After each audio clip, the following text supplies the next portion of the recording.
Di balik sebuah tembok pembatas, transformasi besar sedang terjadi.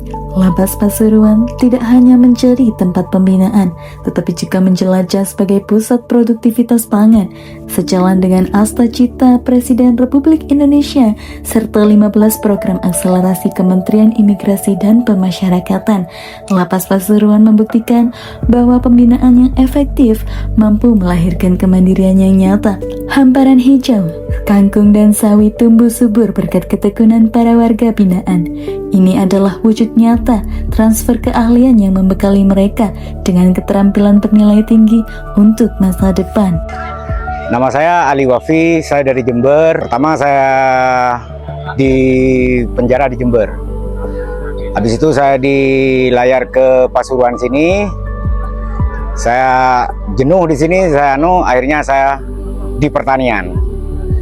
Sampai saat ini saya ngatasi pertanian seperti tanaman kangkung, sawi, terong, ikan, perikanan juga saya ngatasi sama teman-teman saya. Dan kegiatan saya lakukan untuk menghilangkan jenuh saya di sini, karena di sini juga ada kegiatan apa-apa selain pertanian. Akhirnya saya di pertanian dan alhamdulillah hasil pertanian saya bisa bermanfaat bagi saudara-saudara saya sesama warga binaan. Pada sektor pertanian, dalam proses pemupukan digunakan pupuk kandang dan pupuk urea yang diberikan secara berkala, yaitu dalam 1 kali dalam sebulan. Selain pemupukan, tanaman juga mendapatkan penyiraman setiap hari untuk menjaga kelembapan tanah dan memenuhi kebutuhan air tanaman. Melalui perawatan yang dilakukan secara konsisten, sektor pertanian diharapkan dapat terus berkembang dan memberikan hasil yang bermanfaat. Sektor peternakan ayam petelur melengkapi ekosistem ketahanan pangan di Lapas Pasuruan. Setiap butir telur yang dihasilkan adalah buah dari kedisiplinan dan tanggung jawab. Dari kandang ini, kebutuhan protein tercukupi dan semangat kewirausahaan para warga binaan terus diasah. Kebersihan kandang selalu dijaga setiap hari, menciptakan lingkungan yang sehat dan nyaman bagi ayam.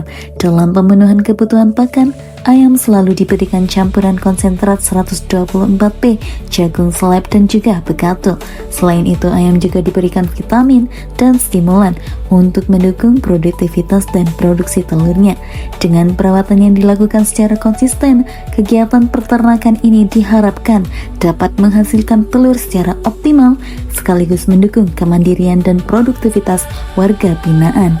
Tidak hanya berhenti di daratan, roda produktivitas juga berputar di kolam-kolam perikanan. Budidaya ikan, terutama ikan lele, dikelola secara profesional oleh para warga binaan, mulai dari manajemen pakan, kebersihan air, hingga pemeliharaan berkala. Semua dikerjakan secara disiplin. Dalam budidaya ikan lele, untuk menjaga kualitas air dan kebersihan kolam, air kolam dikuras secara rutin setiap 1 hari sekali. Ikan lele diberi pakan sebanyak 3-4 kali sehari dengan memperhatikan kebutuhan dan pertumbuhannya. Selain memberi pakan, dilakukan pula proses grading dan penyortiran ikan berdasarkan ukuran.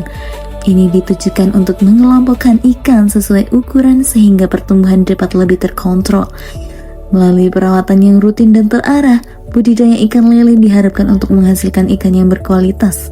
Ketahanan pangan bukan sekedar ketersediaan logistik, melainkan tentang membangun harapan, memulihkan martabat, dan mencetak sumber daya manusia yang siap kembali ke masyarakat sebagai insan yang produktif dan mandiri. Kami di Lapas Pasuruan berkomitmen penuh mengawal Asta Cita Presiden dan 15 program akselerasi Kementerian Imigrasi dan Pemasyarakatan. Dari tempat ini, kami buktikan bahwa keterbatasan bukanlah halangan untuk bekerja dan memberi arti bagi negeri.